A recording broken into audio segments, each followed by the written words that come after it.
ధ్యానించేటప్పుడు గెత్సెమనే ఆ యొక్క తోటలో యేసయ్య ఒక చక్కని ప్రార్థన నేర్పించాడు. ప్రార్థనలో ఒక్క గడి అయినా నా కోసం మీరు ప్రార్థన మేలుకొని ఉండలేరా అన్నాడు. ఒక్క గడి అయినా ప్రార్థన చేయలేకపోతే ఒక గంట ప్రార్థన మనకు అవడం లేదు. యేసు ప్రభు ప్రత్యేకించి అన్నది ఏంటంటే గంట సిన్సియర్గా ప్రార్థన చేయడం. తలంపులు వచ్చేస్తూ ఉంటాయి. ఒక మనసు ఒక నిమిషం 2 నిమిషాలు ప్రార్థన చేస్తే 3వ నిమిషంలో వెళ్ళిపోతుంది ఎక్కడికో. దాన్ని కాన్సన్ట్రేట్ చేసి ఒక గంట పెట్టడం అనేది చాలా డిఫికల్ట్. వీళ్ళు ఇక్కడ దాన్ని చేయాలి అంటే చాలా ఎక్సర్సైజ్ చేయాలి దానికి. ఇక్కడ వీళ్ళు నిద్రపోతున్నారు. నిద్రపోయేటప్పుడు అయితే అస్సలు కుదరదు. కనుక గెత్సెమనే తోటలో యేసయ్య తన యొక్క ప్రయాణానికి ముందుగా జరగబోయే పరిస్థితులన్నీ కూడా ఇక 2 రోజులు మాత్రమే ఉంది ఆయన్ని సిలువలో వేలాడతీయడానికి. కనుకనే యేసయ్య సిద్ధపడి వెళ్తా ఉన్నాడు. ఈరోజు మన గమ్యం ఏంటి? యేసయ్య సిలువకు వెళుతున్నాడు. అక్కడ సిలువలో ఆయన జయాన్ని చూస్తున్నాడు. మరి ప్రజలందరూ చుట్టుపక్కల ఆయన సిలువ మీద వేలాడడం మాత్రమే చూస్తున్నారు. యేసయ్య అనేకుల యొక్క రక్షణార్థం జరగబోయే కార్యాన్ని చూస్తున్నాడు ఆయన. అందువల్ల దాని యొక్క ఆ సంతోషంతోనే యేసయ్య వెళుతున్నాడు.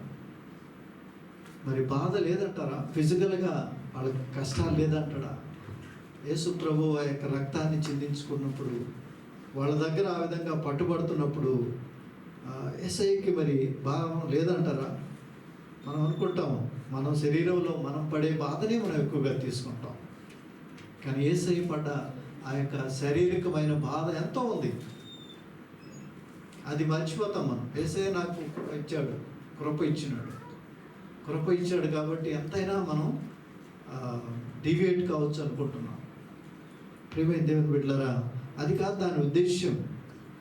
ఈ యొక్క ప్యాసేజ్లో మనకు ఇంకా చాలా క్లియర్గా అర్థమవుతుంది. ఈ ప్యాసేజ్లో మనం బాగా అర్థం చేసుకుంటే దేవుని కార్యాలు, కింగ్డమ్ ప్రిన్సిపల్స్ మనకు తెలుస్తాయి. దేవుని యొక్క రాజ్యములో ఉండాల్సిన ఆ యొక్క స్టాండర్డ్స్, ప్రిన్సిపల్స్ అంటే మనం నడాల్సిన విధి విధానాలు ఇంకా బాగా అర్థమవుతాయి. దేవుని రాజ్యం అంటే ఇలాగా ఉంటుందా? మనం ఏమనుకుంటాం? దేవుని రాజ్యం అంటే భోజనము, పానము, ఎంజాయ్మెంట్ అంటే. కానీ దేవుని వాక్యం ఏం చెప్తుంది? అది కాదు బాబు అంటుంది. కానీ మనం ఎంత మాత్రం తినడం, సుఖించడం, లేకపోతే ఎంజాయ్ చేయడం, లేకపోతే పడుకోవడం, ఈ 3 మనం చూస్తున్నాం. కొంచెం ఎక్కువైతే తట్టుకోలేము, కొంచెం బాధ వస్తే తట్టుకోలేము. ఏం బాధలు లేకుండానే మనకు అన్నీ కావాలి. So what are we're understanding? ఎందుకో మరి దేవుని యొక్క కార్యాలు మనకు అర్థం కావడం లేదు. దయచేసి ఈ పారాగ్రాఫ్ మనం ధ్యానిస్తున్నప్పుడు ఒకసారి ఆలోచించండి మీరు కూడా. యేసు ప్రభు మరి యొక్క గెత్సెమనే ఆ యొక్క తోటలో చివరి ప్రార్థన తను పూర్తిగా సిద్ధపడ్డాడు. దేవుడికి ఏదైనా సాధ్యం. ఒకవేళ కఠినమైన పరిస్థితి మనం ఉందని అనుకోండి, అది తీసివేయడానికి, కఠినమైన జబ్బు వచ్చిందనుకోండి, కఠినమైన స్థితి ఒకటి వచ్చిందనుకోండి, దాన్ని తీసివేయడానికి యేసయ్యకి సాధ్యం కదా? It is possible with God. కానీ ఇఫ్ గాడ్ ఈజ్ అలవింగ్, అందుకనే యేసయ్య ప్రార్థన చేసినప్పుడు తండ్రి 3 సార్లు ప్రార్థన చేశాడు. ఇది నా యొద్ద నుండి తొలగిపోవాలని, ఆ గిన్నె, ఆ భారం ఏదైతే ఉందో ప్రార్థన చేస్తున్నాను, కానీ చివరిగా నీ చిత్తము జరుగును కాక అన్నాడు. తర్వాత మరలా వెళ్ళాడు. ఆయనకు అర్థమైపోయింది అప్పటికి, ఇది నీ చిత్తము, ఇది నేను తాగితేనే కానీ, ఈ గిన్నెలోనిది నేను తాగితేనే కానీ ఇది తొలగిపోవడం అనేది సాధ్యము కాని ఎడల నీ చిత్తమే జరిగించు. కాబట్టి ఇది నేను చేయాలి, ఈ పరిస్థితి గుండా నేను వెళ్ళాలి, దీని ద్వారా నీకు మహిమ కలుగుతుందంటే, దేవా ఈ యొక్క మార్గంలో నేను వెళతాను, ఐఎమ్ రెడీ. కానీ మనం మొండికేసి కూర్చుంటాం, నేను వెళ్ళను ప్రభు అని. కొన్ని ఎద్దులు కొన్ని వీటిని కొన్ని పరిస్థితుల్లో వెళ్ళవు, అసలు మొండికేసి కూర్చుంటాయి. అలాంటివి కాదు మన జీవితాలు. దైవ చిత్తం ఏంటో తెలుసుకొని ముందుకు అడుగు వేయాలి. లేదు నేను ఇలాగే వెళ్తాను, నాకు అన్నీ ఈ కష్టాలే ఉంటాయి, ఈ విధంగానే వెళ్తాం, అది కాదు. అలాగా ఉంటే వరల్డ్లీ పద్ధతిలోనే మనం వెళుతున్నాం ప్రియులారా.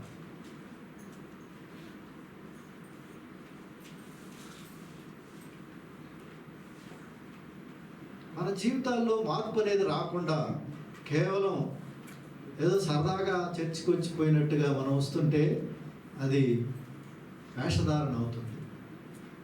ఎందుకంటే మనం ఇక్కడ బాగా చక్కగా ఉంటున్నాం, చక్కగా ఆరాధన చేస్తున్నాం, బయటికి వెళ్ళి మర్చిపోయి మళ్ళీ జాలీగా అయిపోతున్నాం. దేవుని యొక్క కార్యాల కోసం మనం సిద్ధపడడం లేదు, తయారవడం లేదు, ప్రిపరేషన్ లేదు మనకి జీవితాల్లో. Because we take it very lightly. మనకు వచ్చిన ఆ యొక్క ధన్యత అంతా, మన యొక్క ఆనందం అంతా ఏంటంటే మన ఫిజికల్ విక్టరీ, అంటే ఫిజికల్ కార్యక్రమాల కోసం మన జీవితంలో జరుగుతున్న వీటి యొక్క సక్సెస్ వచ్చినప్పుడు మాత్రమే మనం సో హ్యాపీ. లైఫ్లో వచ్చినా కుటుంబంలో వచ్చినా దాన్ని బట్టే మనం ఆనందిస్తున్నాం. కానీ we're not enjoying when we're growing in the spirit. లేకపోతే దేవుని కార్యాలు జరిగించాను, నేను ఆనందిస్తున్నాను అనే దాంట్లో మనం వెళ్ళలేకపోతున్నాం. కారణం ఏంటంటే worldly things are dominating upon your family and your life. మీ జీవితాల్లో అవి డామినేషన్గా కనిపిస్తున్నాయి. ప్రభా నీ చిత్తం కోసం నేను జీవిస్తాననే ఒక స్థిరమైన ఉద్దేశంతో మనం రావాలనేది ఉద్దేశం. ఎన్ని కుటుంబాలు అనేది కాదు, ఎంతమంది లెక్కే కాదు. ఒక ప్రార్థనా కూడికను ఒక దగ్గర పెడుతున్నామంటే దాని ఉద్దేశం ఖచ్చితంగా మనం ఎదగాలి, ఇంకొకరికి ఆ యొక్క మెసేజ్ని తీసుకుని వెళ్ళాలి. So when that is not happening, ఎవరి కోసం మనం చేస్తున్నాం అనేది ఆలోచించాలి. మనం అందరం కూడా తయారైపోయి, చిన్న గుంపే కానీ తయారైపోయి దేవుని కోసం మనం ప్రతిరోజు ఆ విధంగా చేస్తున్నాం అనుకోండి, దేవుడు చాలా సంతోషిస్తాడు.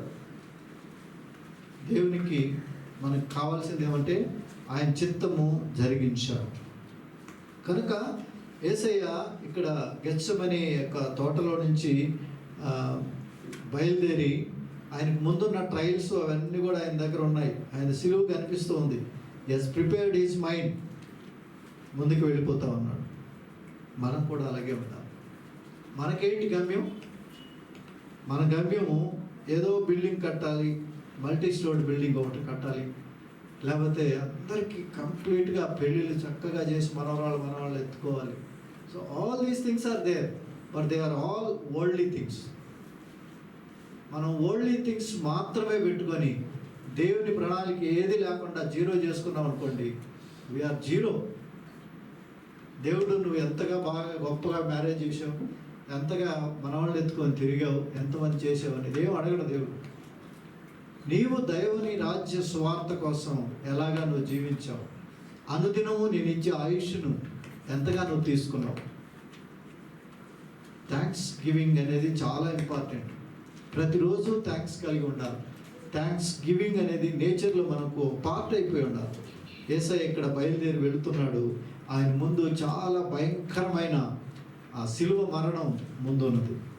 ఆయన వెళ్ళేటప్పుడు ఆయన యొక్క వేలో ఎంత, కొంతమంది అయితే టైర్డ్ అయిపోయి అసలు వదిలేసినట్టుగా ఉంటారు. యేసయ్య జీవితంలో నుంచి మనం నేర్చుకోవాల్సినటివి చాలా ఉన్నాయి. ఇక్కడ చూడండి 47వ వచనంలో ఆయన ఇంకనూ మాట్లాడుచుండగా 12 మందిలో ఒకడగు యోధా వచ్చును, వానితో కూడా ఎంతమంది వచ్చారంట? బహుజన సమూహం. ఇక్కడ సమ్మెల్లో పాల్గొంటుంటారు కదా, బహుజన సమూహం, సమ్మెలో పాల్గొన్నట్టుగా బహుజన సమూహము ఆయన దగ్గరికి వచ్చారు. బహుజన సమూహము అలా మామూలుగా రాలేదు, కత్తులతో గుదీలతో పట్టుకుని, అంటే ఒక ప్రధాన యాజకులు వాళ్ళ పెద్దల దగ్గర నుంచి ఆర్డర్స్తో వాళ్ళు వచ్చున్నారు. ఇక్కడ యేసయ్యని పట్టుకునేదానికి తీసుకొచ్చిన వ్యక్తి ఎవరో కాదు, కానీ ఆ 12 మందిలో శిష్యుల్లో ఒకడైన యూదా ఇస్కరియోతు. ఆయనను అప్పగించువాడు, నేనెవరిని ముద్దు పెట్టుకుందునో ఆయనని మీరు బంధించాలి, పట్టుకోవాలని గుర్తు చెప్పి వెంటనే యేసు వద్దకు వచ్చాడు. ఎవరైతే మరి ఆయన్ని బెట్రే చేస్తున్నాడో, ఆయన్ని పట్టివ్వాలని అనుకుంటున్నాడో, అతను వచ్చి యేసయ్య దగ్గరకు వచ్చి ఏం చెప్తున్నాడు తెలిసిన? ఆయన మాట చూడండి, వచ్చి బోధకుడా నీకు శుభం. డేంజరస్ గ్రీటింగ్ ఇది. వచ్చేసి ఎంత మరి యేసు ప్రభు దగ్గరే ఉన్నాడు, యేసయ్య దగ్గరే నేర్చుకున్నాడు, కానీ యేసయ్య ఇదేం టీచ్ చేయలేదు. కానీ ఇక్కడ ఉంటూనే లోకం బాగా నేర్చుకున్నాడు, లోకంతో ముడిపడిపోయాడు. లోక పద్ధతులే ఉన్నాయి, లోక పద్ధతులే ఉన్నాయి. వచ్చి మొట్టమొదటిగా బోధకుడా నీకు శుభము అని చెప్పాడు. చూడండి, అతన్ని మనకు అలాంటి వాడు ఎదురొచ్చాడు అనుకోండి, మనం బాగా టూ మచ్గా మన ఎరకాటం పెట్టాలని వాడు ఎదురుగా వచ్చి మనకు విష్ చేస్తే ఎలా ఉంటుంది? ఆ విష్ని మనము తీసుకునేదానికి సిద్ధంగా ఉండవు. కానీ ఇక్కడ యేసు ఏమన్నాడు తెలుసిన? యేసు రిటర్న్గా ఏమన్నాడంటే, చెలికాడ నీవు చేయవచ్చినది నీవు చేయము. ఏంటి ఆయన చేయవచ్చినది? యోహాను సువార్త 13:27 చూడండి. ఆయన ముందుగానే చెప్పాడు, ఆ యొక్క పస్కా భుజించిన వెంటనే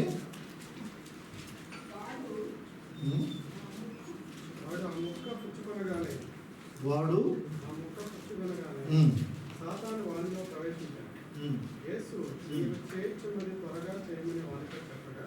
ఇక్కడి నుంచే వాడిని సిద్ధపరిచేశాడు.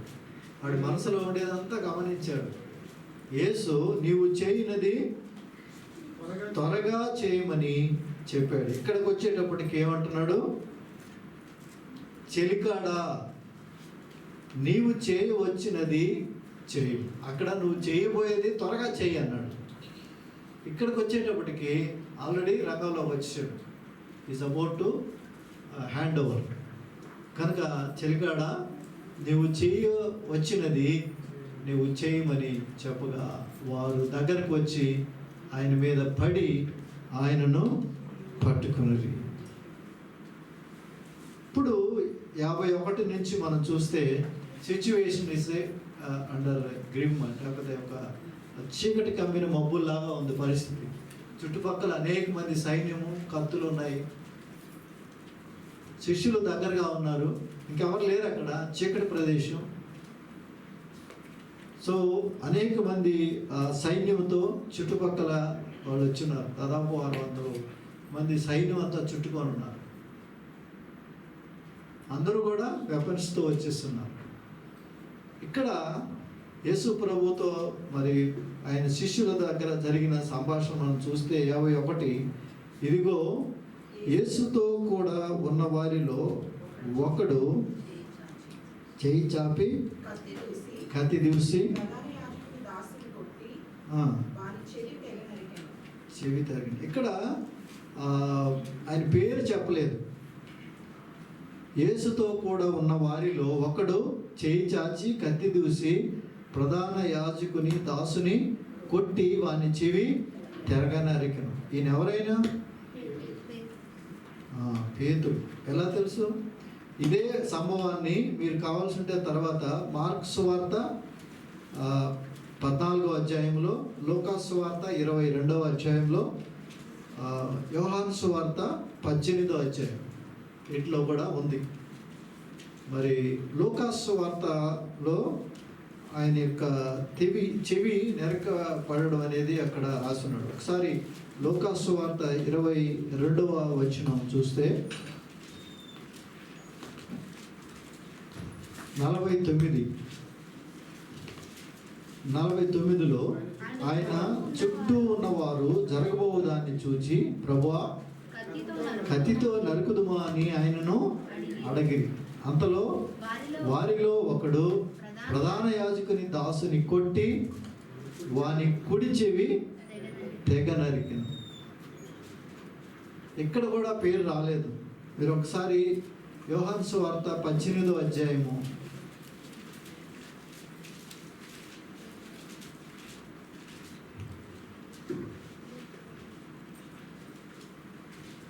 10వ వచనం చూడండి. 18:10. సీమోను పేతురు నొద్ద కత్తి ఉండినందున అతడు దాన్ని దూసి ప్రధాన యాజకుని దాసుని కొట్టి అతని కుడి చెవి తెగ, ఆ దాసుని పేరు మల్కు. కాబట్టి ఈ డీటెయిల్స్ అంతా మనం మామూలుగా గుడ్ ఫ్రైడే రోజు ఇంత డీటెయిల్స్గా చదువుకోం. ఎందుకంటే యేసయ్యని ఆ రోజు పట్టుకుంటారు, యేసయ్య సిలువలో పలికిన 7 మాటలు చదివేటప్పటికి అయిపోతుంది మనకు. కానీ ఇంత డీటెయిల్డ్గా అక్కడ జరిగిన సంఘటన, గెత్సెమనే తోటలో నుంచి బయటకు వస్తానే యూదా ఇస్కరియోతు తీసుకొచ్చిన జనాంగంతో జరిగిన సంఘటన, వాళ్ళంతా కూడా పెద్ద కత్తులు అన్నింటిని పట్టుకొచ్చారు. యూదా ఇస్కరియోతు యొక్క ఉద్దేశం ఏంటంటే ఆయనను ఎట్టి పరిస్థితుల్లో కూడా తప్పించుకొని పారిపోకుండా ఉండేటట్టుగా పట్టుకొని వెళ్ళాలి. అదే ఆయన యొక్క ప్లాన్. అందుకని చాలా పగడ్బందీగా వచ్చాడు. ఇంకోటి ఏంటంటే వాళ్ళందరూ కూడా ఆల్మోస్ట్ సిమిలారిటీస్ ఉంటాయి. ఇదిగో ఇంత దూరం నుంచి ఆయన యేసు వెళ్ళి పట్టుకోండి అంటే వీళ్ళు దగ్గరికి వెళ్ళి ఇంకెవరిని పట్టుకుంటారు అనే డౌట్. అందుకని తీరా దగ్గరికి వెళ్ళిపోయాడు. వీళ్ళకి ఒక సైన్ చేశాడు, నేను ఎవరినైతే ముద్దు పెట్టుకుంటానో అతన్ని మాత్రమే మీరు యేసు అని తీసుకున్నాను. కానీ చూడండి ప్రియులారా, మరి ఎంతగా మరి దేవునికి దగ్గరగా వచ్చి ఎంతో ప్రేమ నటించిన ఇస్కరియోతు యూదా ఇలా చేయడం మనకు ఆశ్చర్యాన్ని కలిగిస్తుంది. అయితే యేసయ్య ఏమన్నాడు? కత్తితో నరికాడు కదా, సరే మిగతా వాళ్ళు కూడా ఏదైనా చేస్తే పర్వాలేదని చెప్పొచ్చు కదా. So he is not willing for that. అందుకని యేసయ్య ఆయనతో అంటున్నాడు,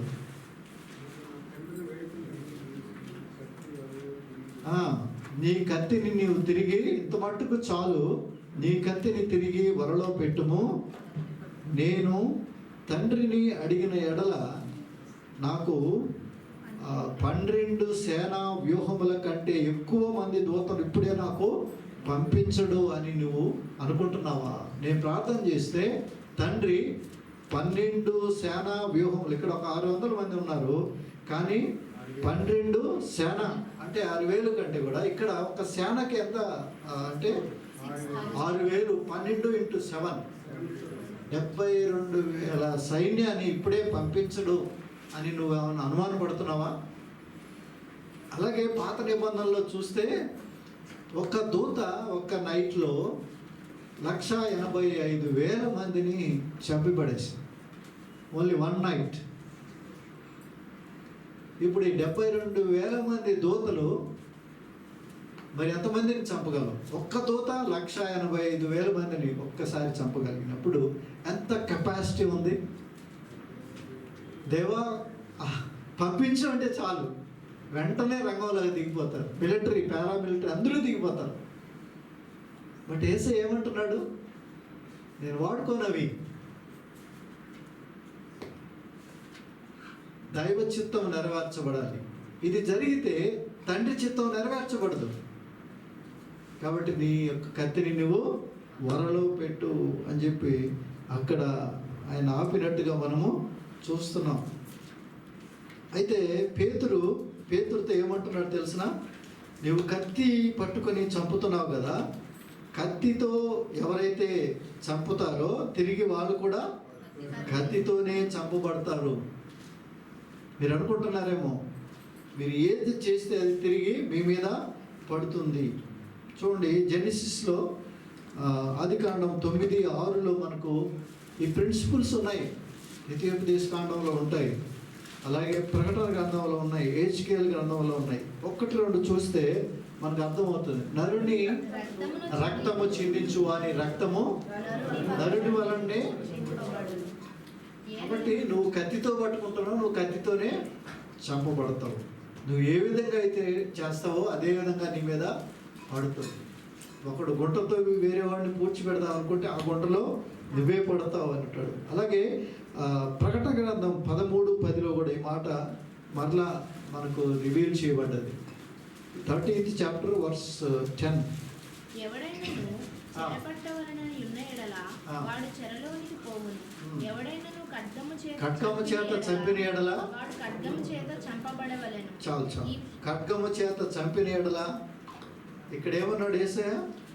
నీవు కత్తి చేత నీవు తిరిగి దాన్ని లోపల పెట్టుము. కత్తి చేత పట్టుకునేవాళ్ళు కత్తి చేత నశించబడదు. హల్లెలూయా. ఇది ప్రభువు యొక్క ఉద్దేశం. ఇంత గొప్ప కెపాసిటీ పెట్టుకొని ఆయన ఏమీ మాట్లాడడం లేదు. పైపెచ్చు శిష్యులు ఏమనుకుంటున్నారంటే, ఇదేంటిది, వాళ్ళంతా కూడా అరెస్ట్ చేయడానికి వచ్చినప్పుడు మనం ఎదిరించాలి కదా. ఎవరైనా విరోధులు వచ్చారు, మనం ఏం చేయాలో పోరాడాలి ముందు. కాబట్టి ఏంటి అసలు ఏం పోరాడడం? పైపెచ్చు పేతురు ఒక మాట అన్నాడు. ఏమన్నాడు? మిగతా వాళ్ళందరూ కూడా వెళ్ళిపోయినా కూడా నేను మాత్రం యేసయ్య నేను నిన్ను విడిచిపెట్టను.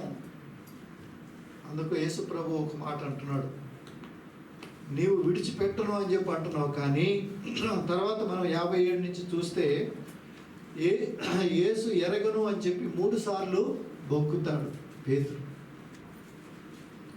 అయితే ఇక్కడ చెవనరికి చేసిన ఆ యొక్క మల్కు అనే అతనికి యేసు ప్రభు ఏం చేశాడు? లోకాసు వార్త 22, 51, 52. లోకాసు వార్త 22, 51, 52.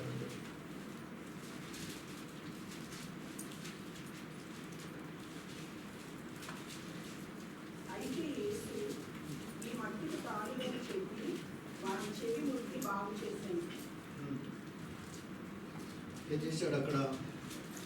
స్వస్థత బాగు చేసిన అంటే చెవి నరిగిపోయి బహుశా ఊడిపోయి ఉండొచ్చు. కానీ ఇక్కడ ఒకసారి ఆలోచిస్తే పేతురు యొక్క ఉద్దేశము ఆయన మెడ నరికేయాలండి. ఎందుకంటే ఎదురుగా వస్తున్నారు, యేసు ప్రభువుని పట్టుకోవాలనుకోండి. కోపం వచ్చింది ఆయనకి. కోపం మీద ఏమనుకుంటాడు? వరిలే చెవి నరుకుదాం అనుకుంటాడా? కాదు, ఆయన ఉద్దేశం మెడ మీదనే. కానీ ఆయనకి ఫైట్ చేయడం రాదు కాబట్టి ఇది పోయి ఎవడబడ్డది? చెవి మీద పడిపోయి. చెవు నరికినప్పుడు యేసు ప్రభు ఏమన్నాడు? ఇంతవరకు చాలు అని అతనిని ముట్టి స్వస్థపరిచాడు. హల్లెలూయా. ఆయన పట్టుకోవడానికి వచ్చిన వాళ్ళ మీద కూడా ఆయన పగ తీర్చుకోవడం లేదండి. అయితే ఒక్కటే అంటున్నాడు వాళ్ళతో, మీరందరూ బందిపోటు దొంగ మీదకి 55 చదవండి.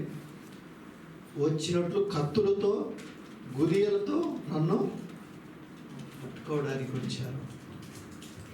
యేసయ్య అంటున్నాడు, రోజు నేను మందిరములో దేవాలయంలో నన్ను పట్టుకోలేదు. అయితే ప్రవక్తలు లేఖనములు నెరవేరినట్లు ఇదంతా జరిగినని చెప్పారు. అప్పుడు శిష్యులందరూ ఆయన 56 మనకు చాలా ఆశ్చర్యం అండి. అప్పుడు శిష్యులు ఆయనను ఏం చేశారండి? పారిపోయారు. చూడండి, ఎందుకు ఇదంతా మనం ధ్యానించాలంటే పరిస్థితులు బాగా ఉన్నప్పుడు మాత్రమే మనం ముందుకు వస్తాం. పరిస్థితులు తేడా కనిపించింది అనుకోండి, మనకి ఎందుకు లేండి ఇక్కడి నుంచి పారిపోతే మంచిది. ఇప్పుడు ఎవరున్నారు ఇక్కడ? యేసయ్యకి 12 మంది ఉన్నారు అంతే. 12 మందిలో ఒకడు ఆల్రెడీ రివర్స్ అయిపోయాడు. 11 మందే ఉన్నారు. ఎప్పుడైతే ఇది జరిగిందో, ఎప్పుడు యొక్క ఇన్సిడెంట్ జరిగిందో, యేసయ్య కూడా ఎదుర్కోలేదు. వాళ్ళలాగా ఒక కత్తి నాకు ఇవ్వండి అని చెప్పలేదు ఆయన. మన జీవితాల్లో ఇది చాలా అవసరం అండి. ఫైటింగ్ మనం దేవుడు చేయమని చెప్పడం లేదు, కానీ ఫిజికల్గా మన యొక్క ఒకసారి పౌలు భక్తుడు కూడా దీని గురించి చెప్తాడు. ఒకసారి 2 కొరింథీ 10వ అధ్యాయం 4, 2 Corinthians 10:4. మా యుద్ధోపకరణములు శరీర సంబంధమైనవి కావు కానీ దేవుని ఎదుట దుర్గములను పడద్రోయ జాలినంత బలము కలవై ఉన్నవి. ఇక్కడ చూడండి, మా యుద్ధోపకరణములు శరీర సంబంధమైనవి కావు. అందుకని ఫిజికల్ ఫైట్ ఒకడి మీద ఒకడికి భారం ఉన్నప్పుడు ఏం చేయాలా? ఫిజికల్ ఫైట్ చేయకూడదు. యేసయ్య మరి కొండ మీద ప్రసంగం చేసేటప్పుడు ఏమన్నాడు? ఒక చెంప మీద పెట్టినప్పుడు ఇంకొక చెంప తిప్పండి అన్నాడు. ఇవన్నీ అక్కడ చెప్పడం కూడా కాదు, కానీ ఇక్కడ కూడా చూపిస్తున్నాడు. ఇక్కడ క్రిటికల్ సిచ్యువేషన్ అది. వాళ్ళందరినీ కూడా తరవాలని ఏమాత్రం కూడా అనుకోవడం లేదు. కానీ యోహాను సువార్త 18వ అధ్యాయంలో ఒక్కసారి మనం చూస్తే యేసుకున్న యొక్క శక్తి అక్కడ కనిపిస్తుందండి. 5వ వచనంలో చాలా స్పష్టంగా మనం చూస్తే, వారు నజరేయుడైన యేసునని ఆయనకు ఉత్తరమియ్యగా, యేసు ఆయనను నేనే అని వారితో చెప్పాను. ఆయనను అప్పగించిన యూదా, అంటే అక్కడికి వచ్చినప్పుడు వాళ్ళు వెతుకుతూ వచ్చారు కదా, ఈయన వాలంటీర్గా వెళ్ళాడు. వెళ్ళి మీరు ఎవరిని వెతుకుతున్నారు అని అడిగాడు. అడిగితే వాళ్ళు ఏమన్నారు? మేము నజరేయుడైన యేసుని వెతుకుతున్నాము అన్నారు. అందుకు వారు నజరేయుడైన యేసుని ఆయన ఏమన్నాడు? నేనే అని చెప్పగా, ఆయనను నేనే అని వారితో చెప్పాను. ఆయనను అప్పగించిన యోదాయు వారి యొద్ద నిలుచును. 6వ వచనంలో ఒక మాట, ఆయన నేనే ఆయనను అని వారితో చెప్పగా, వారు వెనకకు తగ్గి నేల మీద పడి. యేసయ్య కత్తితో కొట్టాడు వాళ్ళని. యేసయ్య ఏమన్నా చేశాడు అక్కడ? కానీ వాళ్ళు ఎక్కడ పడ్డారు? వాళ్ళు ఒక గుంపు అండి, పెద్ద సైన్యం వచ్చింది అక్కడ. వాళ్ళందరూ నేల మీద పడ్డారు. జస్ట్ యేసయ్య ఒక్క మాట అన్నాడు, ఆయనని నేనే, యేసును నేనే అన్నాడు అంతే. ఆ మాటలో అంత శక్తి ఉంది. That is his power, but is not showing their. ఎందుకని? దైవ చిత్తం నెరవేర్చబడాలి, వీళ్ళందరూ పట్టుకొని వెళ్ళాలి, సిలువకు వేయాలి, ఇవన్నీ జరగాలి. కనుక ఇవన్నీ జరిగే వరకు కూడా యేసయ్య వాళ్ళని మరి ఏమాత్రం కూడా హింసించడం లేదు, తిరుగుబాటు చేసి వాళ్ళని చంపడం లేదు. కానీ ఆయన చాలా ఓపికగా ఎదురు చూస్తున్నాడు. తన కార్యం జరిగించాలి. తండ్రి చిత్తం ఏంటంటే మానవాళ్ళంతా రక్షించబడాలంటే నేను సిలువ మీద రక్తము చిందించాలి, చనిపోవాలి, సమాధి చేయబడాలి, తిరిగి యేసయ్య అంతవరకు చూస్తున్నాడు. కానీ ఇక్కడ పరిస్థితి ఒక్కసారి చూస్తే శిష్యులు అందరూ కూడా వాళ్ళ ఆశలు అన్నీ కూడా చెదిరిపోయినాయి. వాళ్ళందరూ ఇన్నిసార్లు చెప్పాడు, నేను యెరూషలేముకు వెళుతున్నాను, అక్కడ మనుషుల చేత నన్ను మరి వాళ్ళు పట్టుకుంటారు, వాళ్ళు సిలువకు వేస్తారు, చంపబడతాను, తిరిగి లేస్తాను అని చెప్పాడు. ఎన్నిసార్లు చెప్పాడు? 3 సార్లు చెప్పాడు. చివరిగా కూడా చెప్పాడు. అదే అధ్యాయంలో మనం చూసాం. But they don't believe that. ఇప్పుడు కూడా ప్రయత్నం చేస్తున్నాడు. పేతురు అన్నాడు, వాళ్ళందరూ విడిచిపోయినా కూడా నేను మాత్రం విడవనని తన ప్రయత్నం తను చేశాడు. కత్తి తీశాడు. అంటే అంత ఫోర్స్ఫుల్గా రావడానికి ఆయనకున్న ప్రేమ అంతే. కానీ యేసయ్య దాన్ని తృణీకరించాడు.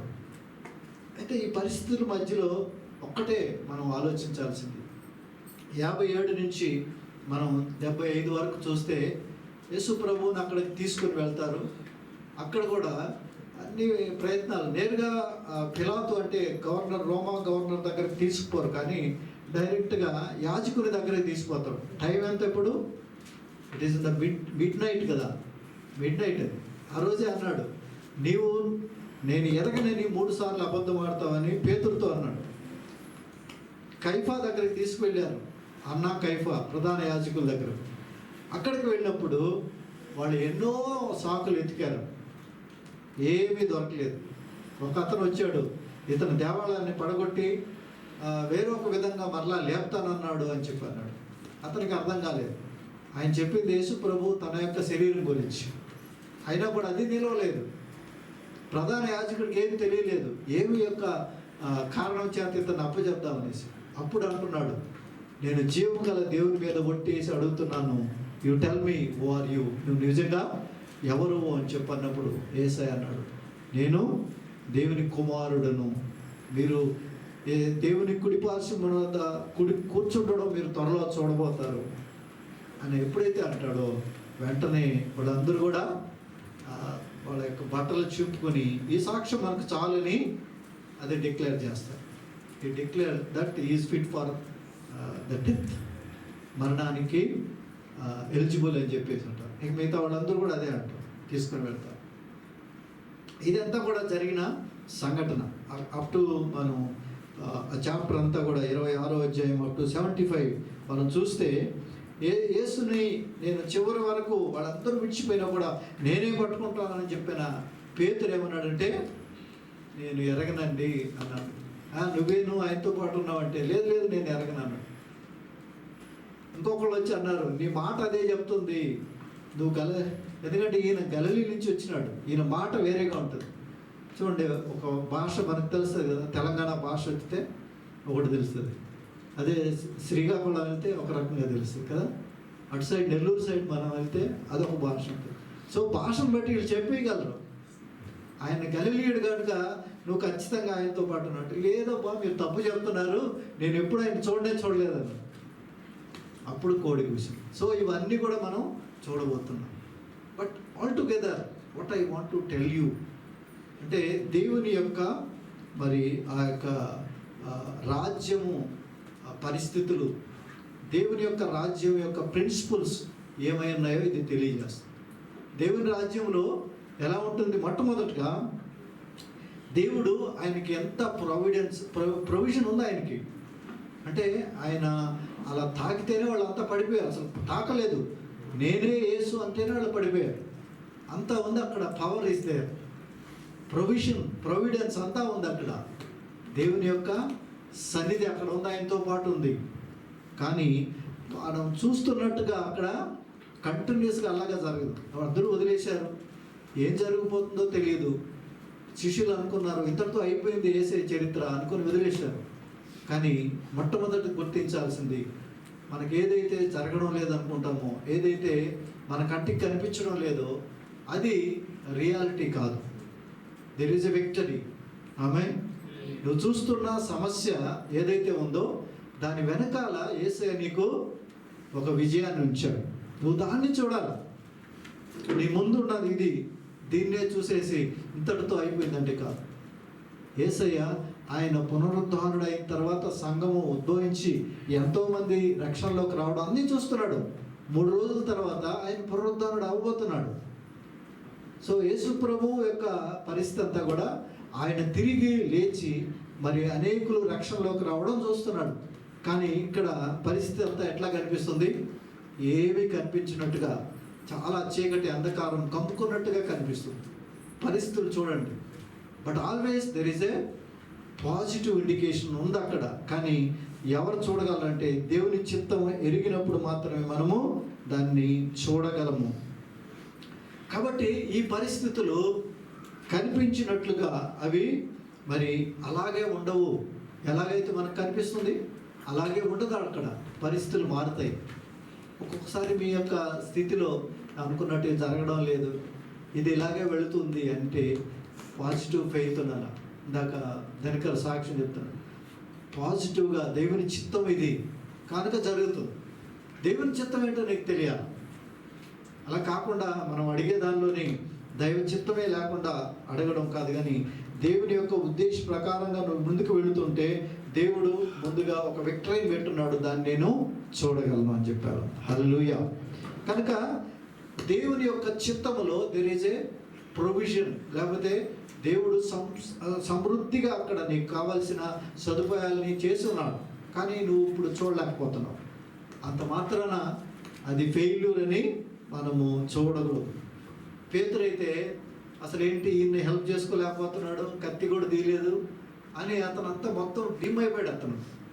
అతను ఒక్కసారి కత్తి తీశాడు అంతే, ఆ తర్వాత నుంచి ఇంకా వదిలేశాడు. మనం అనుకుంటాం పేతురు చాలా జ్ఞాని కదా, అన్నీ తెలిసినాడు కదా, ఎందుకు ఆ విధంగా అట్లా అయ్యాడు అనుకుంటాం కదా. ఆయన చూసి మనం అలాగే అనుకుంటాం. బట్ డోంట్ థింక్ దట్ మనం కూడా కొన్ని పరిస్థితులు వచ్చినాయి మన కుటుంబాల్లో, సడన్గా ఆప్తులు కానీ లేకపోతే ఉన్నది సడన్గా ఊడిపోయింది, సడన్గా మనం ఏదేదో పడిపోయింది, మనకు డియర్ వన్స్ మనం వింటున్నాం మనకు లేరని. అప్పుడు ఏమనిపిస్తుంది? అసలు దేవుడు వదిలేశాడా, చెయ్యి వదిలేశాడా అన్నట్టుగా అనిపిస్తుంది కదా.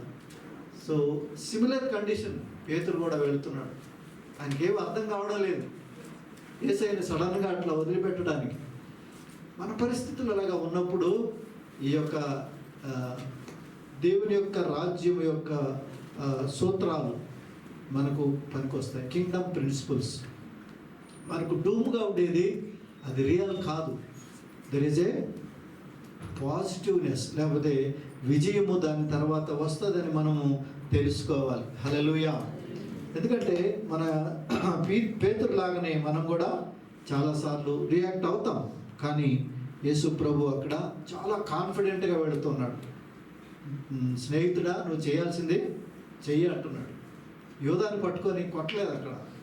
అరే నీచుడా, నువ్వు ఇట్లా చేస్తావా, నువ్వు ఎన్ని రోజులు నా దగ్గర ఉన్నావు, నువ్వు ఇదేనా బిహేవ్ చేసేది అని చెప్పి అనలేదు. మనం ఏం చేస్తాం, ఎప్పుడు అవకాశం వస్తుంది అని చెప్పి పట్టుకొని తిట్టడానికి చూస్తాం కదా. కానీ ఎంత ఎంత డిస్ప్లే కనిపిస్తుందండి. రెండవది, ఆయన యొక్క రాజ్యం యొక్క ఆ యొక్క మనం ఎప్పుడైతే దేవుని యొక్క చిత్తంలో ఉండి వెళుతున్నామో ప్రావిజన్ అనేది ఉంటుంది. దాంతోపాటుగా శక్తి కూడా ఉంది అక్కడ. గాడ్స్ పవర్ అనేది అట్లా. కానీ పవర్ అంటే మనం ఏమనుకుంటాం, వాడిని చంపేయాలి, వాళ్ళందరినీ కూడా నరికేయాలి, వాళ్ళందరినీ ఎలివేట్ చేయాలి, అది పవర్. కానీ ఇక్కడ దేవుని రాజ్యంలో అది కాదు power. There is a humbleness is power, meekness is power.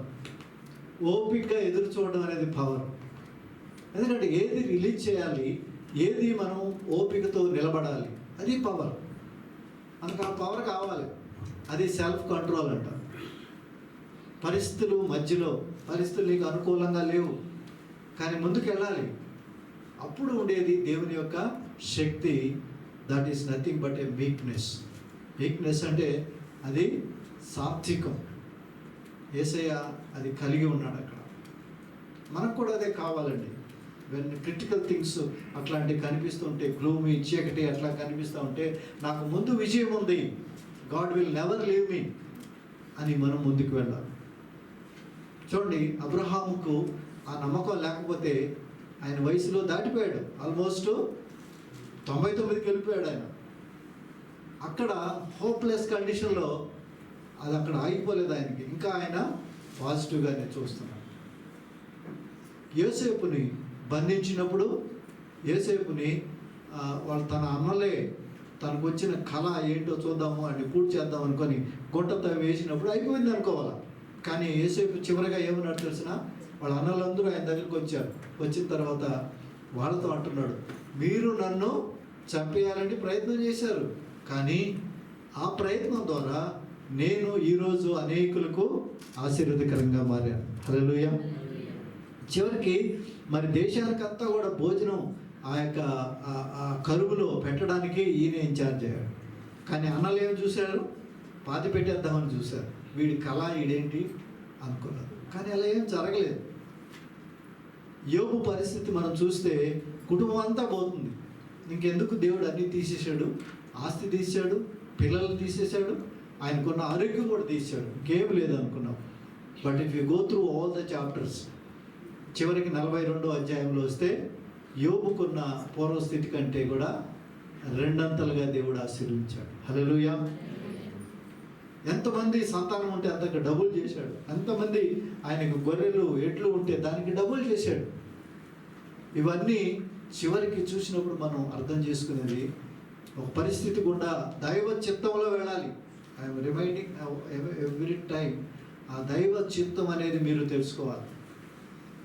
దైవ చిత్తంలో లేకుండా బయటకు వెళ్ళి మనం ఏది కూడా ఆ విధంగా డిపెండ్ అవ్వలేము. దేవుని యొక్క ఉద్దేశంలో నువ్వు వెళుతూ ఉంటే యు ఆర్ ద విన్నర్. ఆమేన్. హల్లెలూయా. ఏది కూడా దేవుడు నిన్ను వదిలిపెట్టడు. ఏ పరిస్థితిలో అయినా కూడా ఆయన తిరిగి నీకు విజయాన్ని ఇచ్చే దేవుడుగా నీకు ఉంటున్నాడు. హల్లెలూయా. అందువల్ల మనం దేవుని యొక్క ఆ యొక్క సున్నితత్వం ఏదైతే సాత్వికం ఉందో అది మనము నేర్చుకోవాలి. వీక్నెస్ అంటే అది వీక్నెస్గా తీసుకోకూడదు. ఆమె చాలామంది మెత్తగా ఉంటే వీళ్ళంతా వీక్ పనికిరారు అనుకుంటారు. కానీ weakness is not a weakness, it is a gentleness. ఆమె చూడండి, 2వ తిమోతి 2వ అధ్యాయం 24-25 చూడండి.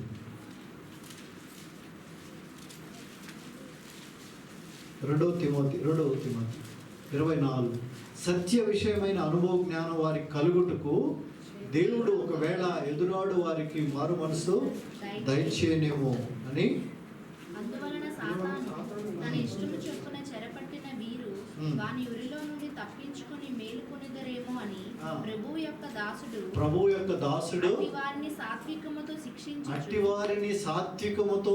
శిక్షించుచు జగడమాడక అందరి ఎడల సాధువుగాను బోధింప సమర్థుడుగాను కీడును సహించువాడుగాను ఉండవలెను. ఇది ఎప్పుడైనా మీరు ప్రాక్టీస్ చేశారా? ఆల్ యూత్, ఆవేశంలో ఉన్న వాళ్ళందరికీ కూడా ఇది హెచ్చరిక. ఎలాగా ఉంది ఇది? చేయి చేసుకోవడం, వీలైతే బెత్తం పట్టుకోవడం, కత్తిలు పెట్టుకోవడం, ఇలాంటి వాళ్ళందరికీ దేవుని సేవకి నువ్వేమనుకుంటున్నావు? ఇక్కడ ప్రభు యొక్క దాసుడు అట్టి వారిని సాత్వికముతో శిక్షించుచు జగడమాడక అందరి ఎడల సాధువుగా బోధించ సమర్థుడుగా కీడును సహించేవాడుగా ఉన్నాడు. So this is the power God he's given to us. దేవుని యొక్క చిత్తంలో నువ్వు వెళుతున్నావు అనుకో, అన్నీ నీకు నువ్వే ఫైట్ చేసి తీసుకోమని కాదు, దేవునికి కూడా నువ్వు ఆ ఛాన్స్ ఇవ్వాలి. దేవుడు నీ పక్షాన పోరాడుతూ ఉంటాడు. హల్లెలూయా. మూడవది మనం తెలుసుకోవాల్సింది, దేవుని యొక్క రాజ్యంలో మన పద్ధతులతో మనం వెళ్ళకూడదు, దేవుని యొక్క వెపన్స్తో వెళ్ళాలి.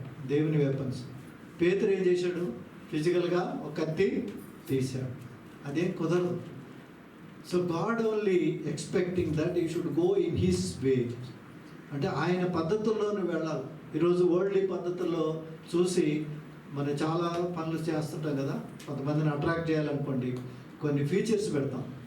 ఇప్పుడు మనకు ఒక షాప్కి వెళ్తే ఇది కొంటే ఇది ఫ్రీ అని, అలాగే ఇక్కడికి వస్తే మీరు నెలంతా కానీ సందాయిస్తే మీకు ఒక నెల అట్లాగా ఏదైనా ఒక స్కీమ్ ఓపెన్ చేసామనుకో, I don't know how it will work, కానీ దట్ ఈస్ అ స్కీమ్. అలాంటివి స్కీములు పనికిరావు. They are all worldly methods. నువ్వు ఇస్తే నువ్వు ఇంతగా దీవించబడతావు, that is all technique. So ఈ యొక్క వరల్డ్లీ మెథడ్స్ ఎక్కడ నువ్వు అప్లై చేసినా కూడా వాళ్ళు వచ్చేవాళ్ళు కూడా వరల్డ్లీగానే ఉంటారు. అండ్ ఫైనల్గా వరల్డ్లీనెస్తో వచ్చిన యొక్క ఆశీర్వాదం ఏంటంటే ఈ లోక సంబంధమైన అది నశించిపోతుంది. వాళ్ళు ఎక్కడికి వెళ్ళలేరు, ఇక్కడనే నశించిపోతారు. కనుక దేవుని యొక్క ఫైటింగ్, దేవుని యొక్క రాజ్యాన్ని దేవుని పద్ధతుల్లోనే కట్టాలి, దేవుని పద్ధతుల్లోనే. అంతేగాని మానవ సంబంధమైనవి ఎప్పుడు కూడా నిలవు అని మనము జ్ఞాపకం చేసుకోవాలి. హల్లెలూయా. ఒకసారి చాలామంది ఎప్పుడు ఇట్లాంటి వాటితో వెళ్తారంటే అట్లా ట్రెమెండస్ ప్రెషర్, వరల్డ్లీ పద్ధతులు చేయకూడదంటూనే వాళ్ళని మనం అప్రోచ్ అయిపోతాం. Because we get lot of pressure. అందువల్ల లోకపరంగా వెళ్ళి వీళ్ళని సపోర్ట్ చేసి ఏదో విధంగా మిక్సర్ అయిపోతాం. చివరికి దేవుని నామాన్ని మనం మహిమ పరచలేమండి. అందుకని ఈరోజు ఇందాక చదివాను కదా, మన యొక్క యుద్ధోపకరణాలు శరీర సంబంధమైనటివి కావు, కానీ ఆ యొక్క గోడలు, ఆ అపవాది గోడలను పగలగొట్టే విధంగా మరి ఉన్నాయి. కనుక వాటిని మనం తీసుకోవాలి, ముందుకి సాగిపోయే విధంగా ఉండాలి. కనుక వరల్డ్లీ వెపన్స్ కానివ్వండి, వరల్డ్లీ మెథడ్స్ కానివ్వండి, దానితో సంఘాన్ని మనము కట్టలేము. ప్రార్థన, అలాగే పరిచర్యలు, సువార్త ప్రకటించడం, ఈ రెండే మనకు ఉండాలి. సువార్తను తీసుకుని వెళ్ళడానికి ప్రార్థన, అలాగే మనమందరం కూడా పని చేయడం. దేవుడు ఏ విధంగా చెప్పాడు? మీరు వెళ్ళండి, నేను మీతో పాటుగా ఉన్నాను, I will be there till the end of the age, అంటే యుగ సమాప్తి వరకు నేను మీతో పాటు ఉంటానని చెప్పిన దేవుడు మనతో పాటు ఉంటాడు. కనుక మనము చాలా ఓపికతో వెళ్ళాలి. మీరు తర్వాత మీరు చదువుకోవడం టైం లేదు. కీర్తనలు 37 దీనికి చాలా సూటబుల్గా ఉంటుంది. How God is expecting from us, అంటే దుష్టులు బాగా లేరపోతున్నారు, ఎదిగిపోతున్నారు, వాళ్ళు పైనే ఉంటున్నారు, కానీ నువ్వు ఏ విధంగా ఉండాలి? యు సీ దేర్ 11వ వచనాన్ని కనుక ఒకసారి చూస్తే 37:11, దీనుడు భూమిని స్వతంత్రించుకొనును, క్షేమము కలిగి సుఖించెదరు. ఎవరు? దీనులు. దీనులు అంటే దీనత్వం గురించి చెప్పాను కదా, సాత్వికం. మనకు మత్తయి సువార్తలో కూడా 5వ అధ్యాయంలో ఉన్నది కదా, మనం దీనులుగా ఉంటే భూమిలో స్వతంత్రించుకుందరు, బహుక్షేమము కలిగి ఉంటారు. కనుక మనం ఒకళ్ళ మీద ఆధిక్యత కోసం, ఒకళ్ళ మీద పవర్ కోసం, ఒకళ్ళ మీద డిఫరెంట్ ఒపీనియన్స్ చాలా సింపుల్గా చేస్తారు. వీళ్ళతో ఇది బ్యాడ్ హ్యాబిట్స్ ఉన్నాయి, లేకపోతే వీళ్ళు అక్యూజింగ్ మెథడాలజీ, దానివల్ల డివిజనే కానీ సంఘంలో శాంతి ఉండదు, అభివృద్ధి ఉండదు. కనుక నువ్వు ఎవరినైనా ప్రేమిస్తుంటే ఎంకరేజింగ్ వర్డ్స్తోనే తీసుకొని రండి, డిస్కరేజింగ్తో కాదు. ఈ 3 పద్ధతులు యేసయ్య దగ్గర నువ్వు దేవుని చిత్తంలో వెళుతూ ఉంటే you got a provision, you got a all what ever you require, అది అవైలబిలిటీ ఉంది. రెండోది, ఆ శక్తి అనేది it is not a physical power, it is a meekness, gentleness. అంటే నువ్వు దేవుని మీద ఆధారపడుతున్నావు అని చూపించేది. సెల్ఫ్ కంట్రోల్ అంటే నీ మీద కాకుండా, గలతీ 5 మనకు బాగా తెలుసు కదా, 22వ వచనం, ఆత్మ ఫలములో సెల్ఫ్ కంట్రోల్ ఈజ్ వన్. అంటే దేవుని మీద ఆధారపడడం అనేది దిస్ వీక్నెస్. నీ మీద నువ్వు ఆధారపడ్డం లేదు, దేవుడు నాకు కార్యం చేస్తాడు. ఈ మాటలు బాగా అర్థం చేసుకోండి. దైవ చిత్తం అయితే మరలా ఇదే సబ్జెక్ట్ మనం ఒకసారి ధ్యానం చేద్దాం, ప్రార్థన చేసుకుందాం. హల్లెలూయా, హల్లెలూయా. ప్రభువా నీకు వందనాలు తండ్రి, నీకు స్తోత్రం తండ్రి. నీతో